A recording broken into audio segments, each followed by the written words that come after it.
అసలు స్పాంజీ అవ్వట్లేదు, మొత్తం జ్యూసీ అయిపోయింది, మొత్తం మిక్స్ అయిపోయినాయి ఫ్రూట్స్ అంతా.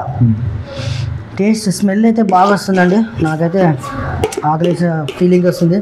వైట్ విప్ క్రీమ్ మామూలుగా అట్లా గార్నిషింగ్ చేసుకోవచ్చు ఇది. అచ్చా ఓకే. డిజైన్ మామూలుగా ఈ సైడ్స్ ఇవన్నీ ఎందుకు ఇలా పెడుతుంటారు మీరు? ఇది గార్నిషింగ్, ఇది డెకరేషన్ కోసము, టెంప్టింగ్ కోసం. అమ్మా కస్టమర్ టెంప్టింగ్ చేయడమా? కలర్ఫుల్ కనిపిస్తుంది. ఇప్పుడు కలర్ఫుల్ గా పడుతుంది, ఇంకా ఈ స్మెల్ గా అయితే నేనే టెంప్ట్ అయిపోతున్నాను. కానీ ఈ పల్పులన్నీ ఎక్కడ దొరుకుతాయి ఇవి? మామూలుగా సూపర్ మార్కెట్ లో దొరుకుతున్నాయా? కంపెనీ మామూలుగా ఇది మాలాస్ కంపెనీ వాటిలో తీసుకోవచ్చు. చిన్న కూడా దొరుకుతాయి, ఇంటికి కావాల్సినంత.